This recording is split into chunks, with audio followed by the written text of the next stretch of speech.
O coração do mundo.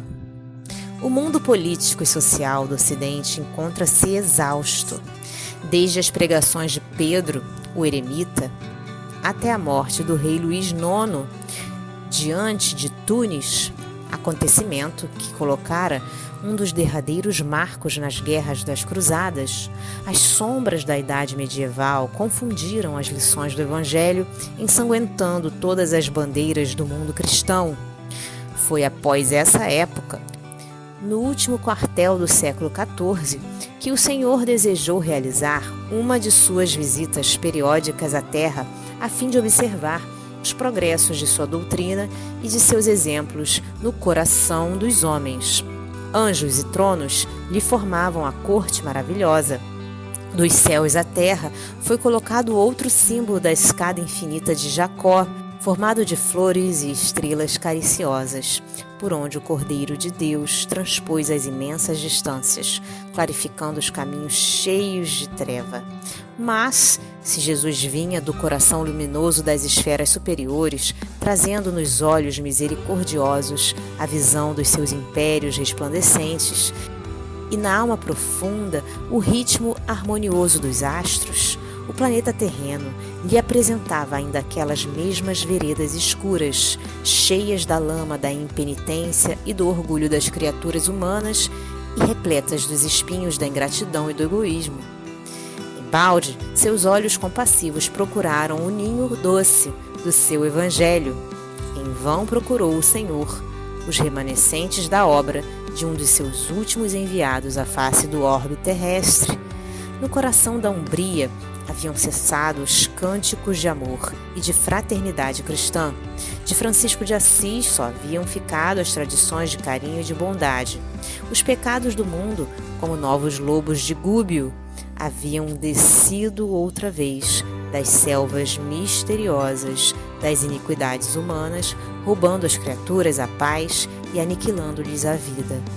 Eliu, disse a voz suave e meiga do mestre a um dos seus mensageiros, encarregado dos problemas sociológicos da terra.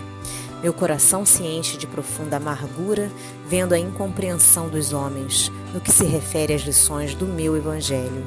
Por toda parte é a luta fratricida, como polvo de infinitos tentáculos, a destruir todas as esperanças. Recomendei-lhes que se amassem como irmãos, e vejo-os em movimentos impetuosos, aniquilando-se uns aos outros como Caíns desvarados. Todavia, replicou o emissário solícito, como se desejasse desfazer a impressão dolorosa e amarga do mestre. Esses movimentos, Senhor, intensificaram as relações dos povos da terra, aproximando o Oriente e o Ocidente para aprenderem a lição da solidariedade nessas experiências penosas. Novas utilidades da vida foram descobertas. O comércio progrediu além de todas as fronteiras, reunindo as pátrias do orbe. Sobretudo, devemos considerar que os príncipes cristãos, empreendendo as iniciativas daquela natureza, guardavam a nobre intenção de velar pela paisagem deliciosa dos lugares santos. Mas retornou tristemente a voz compassiva do Cordeiro. Qual o lugar da terra que não é santo? Em todas as partes do mundo, por mais recônditas que sejam, paira a bênção de Deus, convertida na luz e no pão de todas as criaturas. Era preferível que Saladino guardasse para sempre todos os poderes temporais na Palestina a que caísse um só dos fios de cabelo de um soldado numa guerra incompreensível por minha causa, que, em todos os tempos, deve ser a do amor e da fraternidade universal. E, como se a sua visita devassasse todos os mistérios do porvir, continuou: infelizmente, não vejo senão o caminho do sofrimento para modificar tão desoladora situação. Aos feudos de agora, seguir-se-ão as coroas poderosas e, depois dessa concentração de autoridade e de poder, serão os embates da ambição e a carnificina da inveja e da felonia, pelo predomínio do mais forte. a amargura divina empolgara toda a formosa assembleia de querubins e arcanjos. Foi quando Eliú, para renovar a impressão ambiente, dirigiu-se a Jesus com brandura e humildade. Senhor, esses povos infelizes, que procuram na grandeza material uma felicidade impossível, marcham irremediavelmente para os grandes infortúnios coletivos.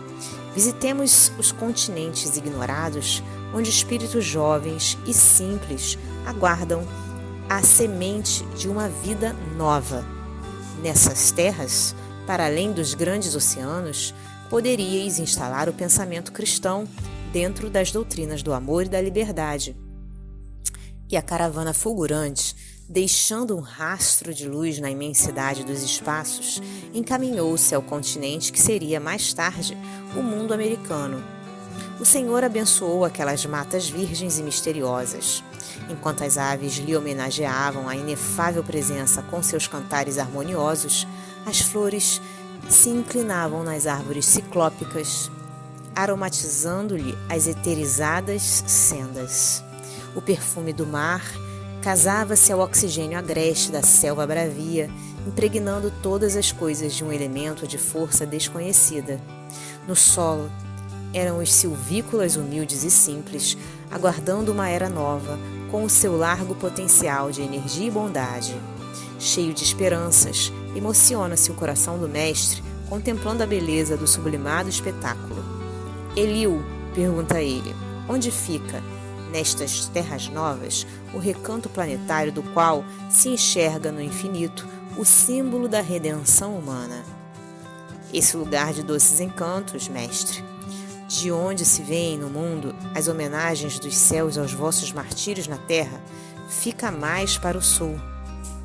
E, quando no seio da paisagem repleta de aromas e de melodias, contemplavam as almas santificadas dos orbes felizes, na presença do Cordeiro, as maravilhas daquela terra nova, que seria mais tarde o Brasil, desenhou-se no firmamento, formado de estrelas rutilantes, no jardim das constelações de Deus, o mais onipotente de todos os símbolos. Mãos erguidas para o alto, como se invocasse a bênção de seu Pai para todos os elementos daquele solo extraordinário e opulento, exclama então Jesus: para esta terra maravilhosa e bendita será transplantada a árvore do meu evangelho de piedade e de amor. No seu solo dadivoso e fertilíssimo, todos os povos da terra aprenderão a lei da fraternidade universal. Sob estes céus serão entoados os hosanas mais ternos à misericórdia do Pai Celestial. Tu, Eliú, te corporificarás na terra, no seio do povo mais pobre e mais trabalhador do Ocidente. Instituirás um roteiro de coragem para que sejam transpostas as imensidades desses oceanos perigosos e solitários que separam o velho do novo mundo. Instalaremos aqui uma tenda de trabalho para a nação mais humilde da Europa, glorificando os seus esforços na oficina de Deus. Aproveitaremos o elemento simples de bondade, o coração fraternal dos habitantes destas terras novas e, mais tarde, ordenarei a reencarnação de muitos espíritos já purificados no sentimento da humildade e da mansidão, entre as raças oprimidas e sofredoras das regiões africanas, para formarmos o pedestal de solidariedade do povo fraterno que aqui florescerá, no futuro, a fim de exaltar o meu evangelho nos séculos gloriosos do porvir. Aqui, Eliú, sob a luz misericordiosa das estrelas da cruz, ficará localizado o coração do mundo. Consoante a vontade piedosa do Senhor, todas as suas ordens foram cumpridas integralmente. Daí, há alguns anos, o seu mensageiro se estabelecia na terra, em 1394, como filho de Dom João I e de Dona Filipa de Lancastre, e foi o heróico infante de Sagres que operou a renovação das energias portuguesas, expandindo as suas possibilidades realizadoras para além dos mares. o elemento indígena foi chamado a colaborar na edificação da Pátria Nova.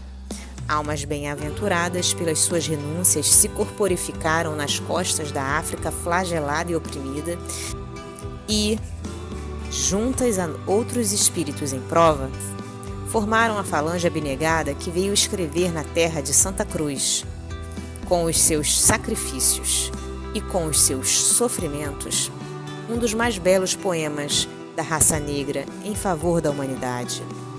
Foi por isso que o Brasil, onde confraternizam hoje todos os povos da terra e onde será modelada a obra imortal do Evangelho do Cristo, muito antes do Tratado de Tordesilhas, que fincou as balizas das possessões espanholas, trazia já em seus contornos a forma geográfica do coração do mundo. Nota da editora. O autor preferiu a forma árabe Eliu em vez de Iléu, forma hebraica geralmente usada. Se você gostou desta obra, colabore com a divulgação dos ensinamentos trazidos pelos benfeitores do plano espiritual. Adquira um bom livro espírita e ofereça-o de presente a alguém que ama. O livro espírita, além de divulgar os ensinamentos filosóficos, morais e científicos dos espíritos evoluídos, também auxilia no custeio de inúmeras obras de assistência social, escolas para crianças e jovens carentes, etc. As obras espíritas nunca sustentam financeiramente os seus escritores. Estes são abnegados trabalhadores na seara de Jesus, em busca constante da paz no reino de Deus. Adaptação do texto do Espírito Irmão W. Porque nós somos cooperadores de Deus. Paulo, Primeira Epístola aos Coríntios, capítulo 3, versículo 9.